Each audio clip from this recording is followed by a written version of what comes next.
Hello future doctors. तो कैसे हैं आप लोग। आज हम करने वाले हैं बायोलॉजिकल क्लासिफिकेशन का पार्ट 4 वीडियो।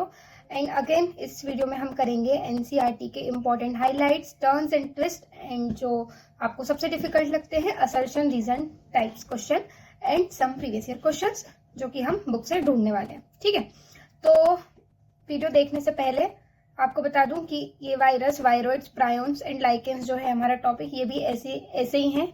इनका किसी और किंगडम में कहीं पे कोई जिक्र नहीं है, इनका कोई अस्तित्व नहीं है। जैसा कि नीट एस्पिरेंट का एमबीबीएस के बिना कोई अस्तित्व नहीं है, वैसे ही है ये लोग। ठीक है, तो in the 5 kingdom classification of Whittaker there is a no mention of lichen and some a cellular organism. तो ये वर्ड हाईलाइट कर लो, ये ए सेलुलर होते हैं, मतलब जो basic structural and functional unit of life होती है सेल, वही इनके पास नहीं है।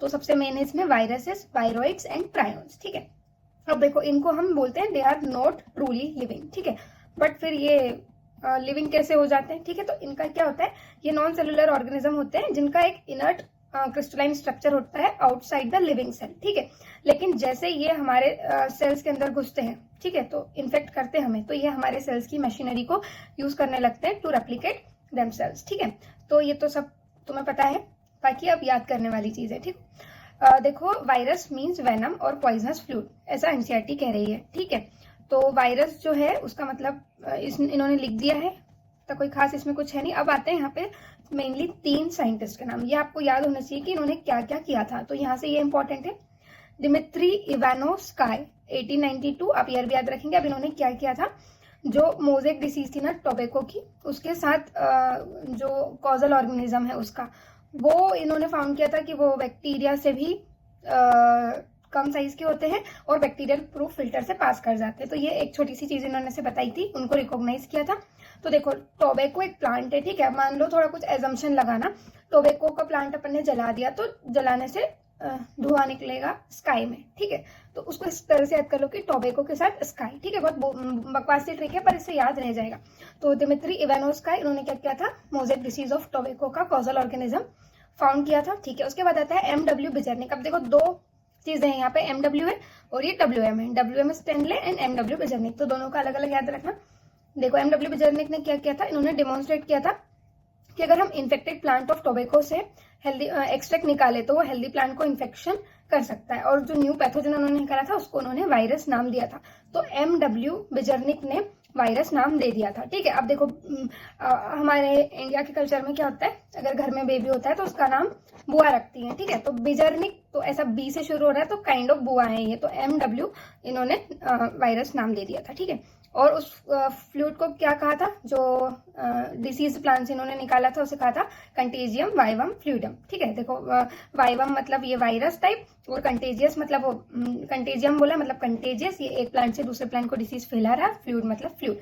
ठीक है, तो इन्फेक्शियस लिविंग फ्लूइड, इनको ऐसा कहा गया। ठीक है, ऐसे याद रख सकते हो। अब आता है डब्ल्यूएम स्टेनले, एक और साइंटिस्ट आ गए, ये आ गए 1935 में। इनके भी बाद इन्होंने बताया था कि वायरस का अपन क्रिस्टलाइजेशन कर सकते हैं और crystal consist of largely of protein. ठीक है, अब देखो इनका नाम है डब्ल्यूएम स्टेनले। ठीक है, तो मान लीजिए हम स्टेनिंग करते हैं किसी चीज की, ठीक है, स्टेन लगाते हैं तो अलग अलग कलर के क्रिस्टल बन जाते हैं। कोई भी कलरलेस चीज होती है उसकी स्टेनिंग करते हैं तो अलग अलग कलर के क्रिस्टल्स हमको दिखने लगते हैं। तो ऐसे अपन इनको याद रख सकते हैं कि इन्होंने क्रिस्टलाइज किया था, मतलब दिखाया था कि वायरस कुड भी क्रिस्टलाइज। ठीक है, ये आप याद रख सकते हो। एक मेन वर्ड है यहाँ पे, ऑब्लिगेट पैरासाइट होते हैं वायरस, ये आपको याद रखना।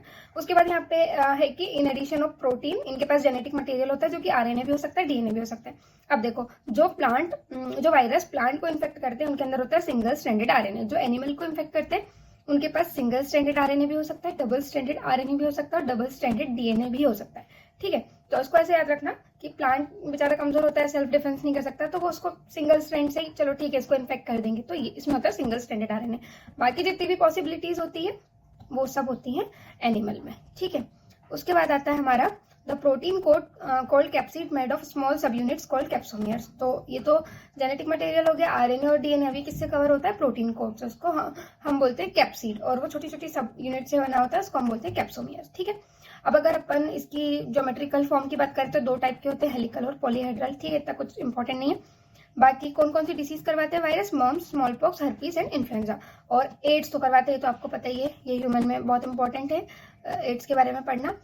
ये सारी ह्यूमन वाली हो गई। ठीक है, अब प्लांट की बात करेंगे तो कुछ सिम्टम्स देते हैं जैसे मोजेक फॉर्मेशन। तो ये टोबैको मोजेक डिसीज में देख ही लिया, leaf rolling, curling, yellowing and when clearing, dwarfing and standard growth. तो ये 2 प्लांट की और एनिमल की अलग अलग डिसीजेस पढ़ लेना। उसके बाद कुछ और आए छोटे छोटे लोग, वायरोइड्स एंड प्राइम्स। अब देखो वायरोइड्स, अब इसमें क्या आ रहा है, वायरस नहीं है, डी आ रहा है वायरोइड्स। तो इसका किसने डिस्कवर किया था इसको, डाइनर ने। इसमें डी आ रहा है ना, और डी से डाइनर, तो 1971 में टीओ डाइनर ने इसको डिस्कवर किया था। और ये स्मॉलर देन वायरस था, ठीक है, and it was smaller than virus and caused potato spindle tuber disease. ठीक है, इसकी डिसीज याद कर लो, पोटैटो स्पिंडल ट्यूबर डिसीज। अब इनकी साइज आप कैसे याद रखोगे, देखो ये एक प्रोटीन है, उसके अंदर आरएनए है, ये अपना क्या हुआ, वायरस हुआ पूरा का पूरा। अब सोचो ये प्रोटीन कोड हटा दो, सिर्फ आरएनए बचेगा, तो ये क्या बचा, वायरोइड बचा। ठीक है, तो ऑब्वियसली इस प्रोटीन कोड को हटाने के बाद इसकी साइज छोटी बची है। तो ये जो वायरोइड्स होते हैं ये स्मॉलर होते हैं देन वायरस इन साइज। ठीक है, एंड ये फ्री आरएनए होते हैं। चलो, और इनका जो आरएनए होता है वो लो मॉलिक्यूलर वेट का होता है। अब दूसरे आते हैं प्रायोन्स। तो ये क्या होता है, ये इनमें आरएनए नहीं होता, ये सिर्फ एबनॉर्मली फोल्डेड प्रोटीन होते हैं। तो अब देखो अंदर से आरएनए हटा दो, बाहर का प्रोटीन बचा, तो साइज में तो कोई डिफरेंस आएगा ही नहीं। तो इनका जो साइज है वो सिमिलर होता है वायरस से, इसे आप इसका साइज याद रख सकते हो। फिर ये डिसीज कोज करते हैं बोवाइन स्पंजिफॉर्म एनसेफेलोपैथी, BSE। ठीक है, इसका नाम याद करना बहुत मुश्किल है पर कर लो। कॉमनली इसको बोलते हैं mad cow disease in cattle and it's analogous variant. अब देखो ये एनालोगस वर्ड हाईलाइट कर लो, इस एनालोगस की जगह वो लोग क्या लिख देते हैं, होमोलोगस, और पूरा सेंटेंस गलत हो जाता है। तो एनालोगस वेरिएंट क्या है, CR जेकब डिसीज, मतलब CJD इन ह्यूमंस। उसके बाद आता है लाइकेंस। तो लाइकेंस जो होते हैं सिम्बायोटिक एसोसिएशन है, शुरू में देख चुके, इसके 2 कंपोनेंट होते हैं, फाइकोबाइंड और माइकोबाइंड। तो देखो फाइकोबाइंड मतलब पीएच लिखा है, मतलब फोटोसिंथेसिस करेगा, और माइकोबाइंड है तो M लिखा है, मतलब मिनरल प्रोवाइड करेगा। तो जो एल्गी होती है वो प्रिपेयर करती है फूड, मतलब फोटोसिंथेसिस फूड ही प्रिपेयर करते हैं ना।